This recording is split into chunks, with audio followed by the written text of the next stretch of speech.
ఈరోజు మన కిచెన్‌లో మటన్ ప్రియులకి ఎంతో రుచికరమైన మటన్ కర్రీనైతే తయారు చేసి చూపించబోతున్నా. చిక్కటి గ్రేవీతో, మెత్తటి ముక్కలతో ఎంతో టేస్టీగా ఉంటుందండి. బయట మీరు హోటల్‌లో, రెస్టారెంట్‌లో తిన్నా సరే ఇంత టేస్టీ రాదు. అంత రుచిగా ఉంటుంది. ఒక్కసారి నా స్టైల్‌లో ఈ మటన్ గ్రేవీ కర్రీని తయారు చేసుకొని తిని చూడండి. రుచి చాలా బాగుంటుంది.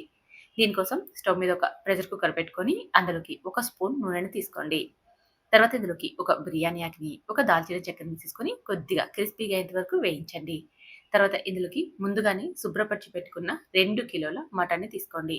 ఇక్కడ నేను 2 కిలోల మటన్‌కి మసాలా అంతా చూపిస్తున్నాను. ఒకవేళ మీరు 1 కిలో చేసుకుంటున్నట్టయితే నేను చూపించిన మసాలాలో సగం దాకా తీసుకోండి. లేదు ఎక్కువగా తీసుకుంటున్నట్టయితే డబుల్ క్వాంటిటీలో తీసుకోండి. ఈ మటన్‌లోకి పావు టీ స్పూన్ పసుపు, పావు టీ స్పూన్ ఉప్పును వేసుకోవాలి. మటన్‌ని ముందే శుభ్రపరిచి పెట్టుకొని ఉండాలి. శుభ్రపరిచిన మటన్‌ని ఆయిల్‌లోకి వేసేసుకొని, పావు టీ స్పూన్ పసుపు, పావు టీ స్పూన్ ఉప్పును వేసేసుకొని, ఇదంతా ముక్కలకి బాగా అంటేలాగా కలపండి. ఇలా కలిపేసేసేసి మూత పెట్టి మంటను మీడియం ఫ్లేమ్‌లో పెట్టుకొని 4 విజిల్స్ వచ్చేదాకా ఉడికించాలి. మీరు ముదురు మటన్ తీసుకున్నట్టయితే 5, 6 విజిల్స్ పెట్టండి. లేత మటన్ అయితే 4 విజిల్స్ పెట్టండి సరిపోతుంది. ఉడికించి పక్కనుంచేసేసుకోండి.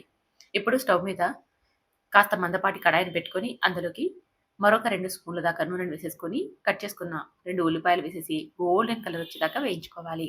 తర్వాత ఇందులోకి కట్ చేసుకున్న 2 టమోటాలని, 4 పచ్చిమిర్చి చీలికల్ని వేసి టమోటాలని సాఫ్ట్‌గా అయ్యేంత వరకు మగ్గించుకోవాలి.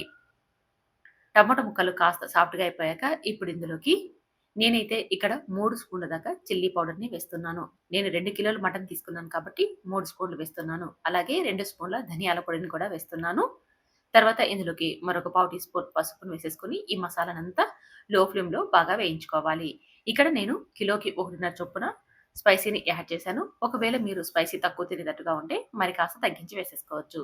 ఈ మసాలా అంతా కాస్త పచ్చి వాసన పోయేంత వరకు లో ఫ్లేమ్‌లో వేయించుకొని తర్వాత ఇందులోకి 2 స్పూన్ల దాకా ఫ్రెష్ అల్లం వెల్లుల్లి పేస్ట్‌ని వేసేసుకోవాలి. ఈ అల్లం వెల్లుల్లి పేస్ట్‌ని కూడా కొన్ని సెకన్ల పాటు బాగా వేయించేసుకోవాలి. ఇలా కొద్దిగా వేయించుకున్నాక ఇందులోకి కొద్దిగా వాటర్‌ని యాడ్ చేసేసుకొని ఈ గ్రేవీని ఉడికించుకున్నాము అంటే మసాలా అనేది చాలా చాలా ఫ్లేవర్‌గా చాలా టేస్టీగా ఉంటుందండి. అందుకని ఒక టీ గ్లాస్ దాకా వాటర్‌ని వేసేసుకొని ఈ మసాలానంతా ఒకసారి బాగా కలిసేలాగా కలిపి ఆయిల్ సెపరేట్ అయ్యేంత వరకు లో ఫ్లేమ్‌లో ఉడికించుకోవాలి. చూస్తున్నారుగా మసాలా నుంచి మనకి ఆయిల్ సెపరేట్ అవుతుంది కదా! ఇలా ఉడికించుకున్నాక ఇప్పుడు ఇందులోకి మనం ముందుగానే ఉడికించి పెట్టుకున్న మటన్ ముక్కల్ని వాటర్‌తో సహా వేసేసుకోవాలి. మనం మటన్‌లోకి వాటర్ వేయలేదు. అయినా సరే మనం ఆవిరి మీద ఉడికించడం వల్ల వాటర్ కూడా వచ్చేస్తాయి. ఆ వాటరే మనకి గ్రేవీగా సరిపోతుంది. ఒకవేళ మీకు తక్కువ అనిపిస్తే మరి కొద్దిగా వేసేసుకోండి. నేనైతే ఇక్కడ వాటర్‌ని ఎక్స్‌ట్రా వేయడం లేదండి. ఇలా మటన్ ముక్కలు వేసేసి ఒకసారి కలిపి మూత పెట్టి 10 నిమిషాల పాటు మంటని లో ఫ్లేమ్‌లో పెట్టి ఉడికించాలి. 10 నిమిషాల తర్వాత ఇందులోకి మటన్‌లో కొవ్వు అనేది వస్తుంది కదండీ! ఫ్యాట్. ఆ ఫ్యాట్‌ని మనం పక్కన ఉంచుకొని కర్రీ దగ్గరగా ఉడికింది అనిపించినప్పుడు వేసుకోవాలి. ముందే వేసేసాము అంటే ఇదంతా మెల్ట్ అయిపోయి కర్రీలో కలిసిపోతుంది. అప్పుడు అంతా కర్రీ అంతా కూడా ఆయిల్‌గా ఎక్కువగా కనిపిస్తుందనమాట. ఫ్యాట్ ఎక్కువగా కరిగిపోతుంది. అందుకని ఆల్మోస్ట్ మనకి కర్రీ అయిపోయింది అనిపించినప్పుడు వేసేసుకోవాలి. ఇలా ఫ్యాట్‌నంతా అదేనండి కొవ్వుని అంతా వేసేసుకొని ఇదంతా బాగా కలిసేలాగా కలుపుకున్నాక ఇప్పుడు ఇందులోకి గ్రైండ్ చేసి పెట్టుకున్న కొబ్బరి పేస్ట్‌ని వేసుకోవాలి. ఇక్కడ నేను ఓన్లీ కొబ్బరిని మాత్రమే వేశాను. అది కూడా హాఫ్ చిప్ప వేశాను. అంటే మనం టెంకాయలో నుంచి తీసిన ఒక హాఫ్ చిప్ప ఉంటుంది కదా! అదంతా వేశాను. 2 కిలోలకి ఒక హాఫ్ చిప్ప వేశాను. మీరు 1 కిలోకైతే 3 ఇంచుల దాకా తీసుకోండి. ఈ కొబ్బరి పేస్ట్‌ని వేశాక ఒకసారి అంతా బాగా కలిసేలా కలిపి ఇప్పుడు ఇందులోకి కొద్దిగా గరం మసాలా, కొద్దిగా జీరా పౌడర్‌ని, రుచికి సరిపడా ఉప్పుని, కొద్దిగా కొత్తిమీర, పుదీనా ఆకుల్ని వేసేసుకొని ఇదంతా బాగా కలిసేలాగా కలపండి. ఇలా ఒకసారి అంతా బాగా కలిపి మరొకసారి మూత పెట్టి మరొక 10 నిమిషాలు లో ఫ్లేమ్‌లో ఉడికించుకోవాలి. ఇలా 10 నిమిషాలు ఉడికించామంటే ఈ మసాలా అంతా కూడా ముక్కలకి బాగా అంటుకుంటుంది. టేస్ట్ అనేది చాలా బాగుంటుందండి. మీరు కావాలంటే కొత్తిమీరను మళ్ళీ కూడా కొద్దిగా వేసేసుకోవచ్చు. నేనైతే ఇక్కడ కొత్తిమీర, పుదీనాని వేశాక 10 నిమిషాలు ఉడికిస్తున్నాను. అప్పుడు ఆ ఫ్లేవర్ అనేది మనకి బాగా తెలిసిపోతుంది. ఇక్కడ 10 నిమిషాల తర్వాత మూత తీసి చూపిస్తున్నా చూడండి.